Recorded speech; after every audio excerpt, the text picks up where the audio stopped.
America में पाकिस्तान की साबिक सफीर सेनेटर शेरी रहमान 21 दिसंबर 1960 को कराची में मारूफ कानूनदान हसन अली रहमान के घर पैदा हुई। उनकी वालिदा स्टेट बैंक ऑफ पाकिस्तान की पहली नायब सदर की हैसियत से खिदमत अंजाम दे चुकी हैं। उनका असल नाम शहरबानो रहमान है। कराची ग्रामर स्कूल से ए लेवल करने के बाद वो अमेरिका चली गईं, जहां उन्होंने मैसाचुसेट्स के नॉर्थहैम्पटन में वाक़ स्मिथ कॉलेज में तालीम हासिल की। यहां से उन्होंने 1985 में पॉलिटिकल साइंस में ग्रेजुएशन की। उसके बाद उन्होंने सुसेक्स यूनिवर्सिटी से हिस्ट्री ऑफ आर्ट में मास्टर्स की डिग्री हासिल की। शेरी रहमान ने अपने पेशा वाराना करियर का आगाज बतौर सहाफ़ी डेली स्टार से किया और फिर 1988 में वो हेरल्ड की एडिटर इन चीफ बन गए, जहां उन्होंने 1998 तक खिदमत अंजाम दी। 1998 में हेरल्ड छोड़ने के बाद उन्होंने रोजी थॉम्स के साथ मिलकर एक किताब कश्मीरी शॉल लिखी, जिस पर 2006 में उन्हें एक अवार्ड मिला। उन्होंने 20 साल तक सहाफ़ी के तौर पर काम किया और 1988 से 1998 तक council of Pakistan newspaper editors की रुकन की हैसियत से खिदमत अंजाम दी।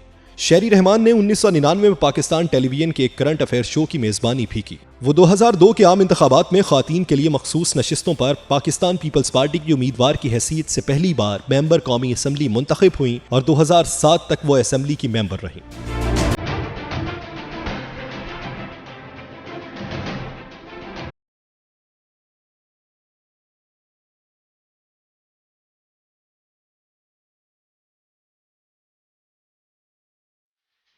शेरी रहमान को 2008 के आम इंतखाबात में एक मरतबा फिर सिंध से खातीन के लिए मखसूस नशिस्त पर पीपल्स पार्टी की तरफ से मुंतखब किया गया। मार्च 2008 में उन्हें वज़ीर आज़म यूसुफ रज़ा गिलानी की विफाकी काबीना में शामिल किया गया और उन्हें वज़ीर इत्तलात व नशरियात मुकर्रर किया गया।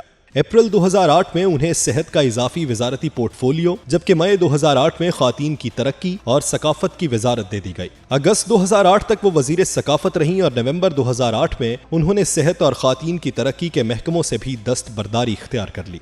जनवरी 2009 में बैनुल अक़वामी रिपब्लिकन इंस्टीट्यूट की एक रिपोर्ट में उन्हें पाकिस्तान में जमहूरियत के हुसूल के लिए जिद्दोजहद के नतीजे में जमहूरियत का हीरो कहा गया था। उसी महीने में शेरी रहमान का नाम मुत्तहिदा अरब अमारात के मैगजीन एहलन ने 100 सबसे ज्यादा बाअसर एशियन में शामिल किया। शेरी रहमान ने मार्च 2009 में आज़ादी सहाफत पर पाबंदियां लगाने की हुकूमती कोशिश के खिलाफ वज़ीर इत्तलात के ओहदे से इस्तीफा दे दिया था। उनके उस इस्तीफे पर उस वक्त के सदर पाकिस्तान और पीपल्स पार्टी के शरीक चेयरमैन आसिफ अली जरदारी सख्त बरहम हुए और उन्हें पार्टी की जानिब से शोकॉज नोटिस का भी सामना करना पड़ा। काबीना से मुस्ताफी होने के बाद वो पाकिस्तान रेड क्रेसेंट की चेयरपर्सन की हैसियत से खिदमत सर अंजाम देती रहीं। उन्होंने जिना इंस्टीट्यूट के नाम से एक गैर जानिबदार थिंक टैंक की बुनियाद भी रखी। 2010 में उन्होंने तौहीन रसालत के जुर्म में सजाए मौत का कानून खत्म करने के लिए एक बिल पेश किया, जिसके नतीजे में उन्हें मौत की धमकियां मिलने लगीं और कुछ अरसे तक उन्हें पुलिस की निगरानी में रखा गया।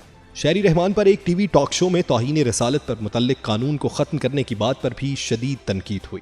नवंबर 2011 में मेमोगेट स्कैंडल के बाद जब अमेरिका में पाकिस्तान के सफीर हुसैन हक्कानी मुस्ताफी हो गए, तो इंतहाई हैरान कुन तौर पर शेरी रहमान को अमेरिका में पाकिस्तान का सफीर नामजद कर दिया गया था। कुछ लोग ये इल्जाम भी लगाते हैं कि इस मकसद के लिए बिलावल भुट्टो जरदारी ने उनकी सिफारिश की थी। इस मामले पर कई चहमगोइयां हुई, मगर आहिस्ता आहिस्ता सब खत्म हो गई और वो मई 2013 तक उस ओहदे पर फाइज रहीं। 2013 में ही सदर पाकिस्तान आसिफ अली जरदारी ने उन्हें पाकिस्तान का आला शहरी एजाज निशान इम्तियाज अता किया। जून 2015 में वह सिंध से जनरल नशस्त पर पीपल्स पार्टी के उम्मीदवार की हैसियत से पहली बार सेनेट ऑफ पाकिस्तान के लिए मुंतखब हुई। मार्च 2018 में वह सेनेट में कायदे हिज़्ब इख्तिलाफ के तौर पर मुंतखब हुई और ये ओहदा संभालने वाली पाकिस्तान की पहली खातून बन गई।